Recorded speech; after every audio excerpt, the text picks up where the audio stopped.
அரியலூர் மாவட்டம் தேவாமங்கலத்தை சேர்ந்த கோபாலகிருஷ்ணன் என்பவர் கடந்த ஆண்டு உடல்நலக்குறைவு ஏற்பட்டு உயிரிழந்த தனது மனைவி கற்பகவல்லிக்கு கோவில் கட்டி குடமுழுக்கு விழாவினை நடத்தினார். மனைவிக்காக கோவில் கட்டிய கணவரின் செயல் அப்பகுதியினரிடையே நெகிழ்ச்சியை ஏற்படுத்தியுள்ளது. நாகை மாவட்டம் நாகூரில் தாவூத் பாத்திமா என்பவரது வீட்டின் பூட்டை உடைத்து 110 பவுன் தங்க நகைகளை மர்ம நபர்கள் திருடிச் சென்றனர்.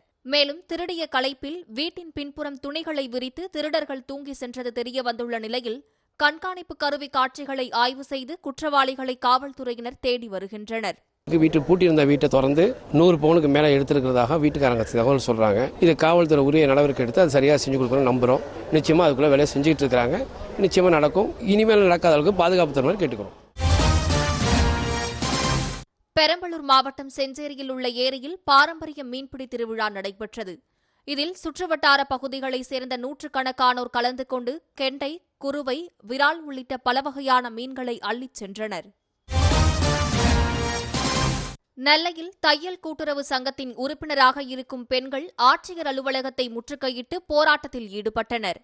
43 ஆண்டுகளாக தாங்கள் செய்து வரும் அரசு பள்ளி மாணவர்களுக்கு சீருடை தைக்கும் பணியை தனியாருக்கு கொடுக்கும் நடவடிக்கைக்கு அவர்கள் எதிர்ப்பு தெரிவித்தனர். நீங்க தைக்கிறது சரியில்லை அப்படி சொன்ன உடனே ஒவ்வொரு பிள்ளைங்களோட அளவும் எங்களுக்கு தெரியாது. சரி, ஒவ்வொரு பிள்ளைங்களோட அளவும் ஸ்கூல் எங்கெங்க ஸ்கூல் இருக்கோ அதுக்கெல்லாம் போய் நாங்க அளவெடுத்தும் கொடுத்தோம். அளவெடுத்து கொடுத்த உடனே இப்ப என்ன பண்ணாங்கன்னா எல்லா அளவையும் எடுத்து வாங்கி வச்சுக்கிட்டு எங்கிட்ட இருந்து இப்ப பிரைவேட்க்கு கொடுத்துட்டோம் அப்படின்னு சொல்லி சொல்றாங்க. சிவகாசியில் வீட்டில் கண்ணாமூச்சி விளையாடிக் கொண்டிருந்த செல்வகுமார பாண்டியன் என்பவரது 12 வயது மகன் காமேஷ் அருண்குமார் தொட்டில் துணி எதிர்பாராத விதமாக கழுத்தை இறுக்கியதில் உயிரிழந்தது அப்பகுதியில் சோகத்தை ஏற்படுத்தியுள்ளது.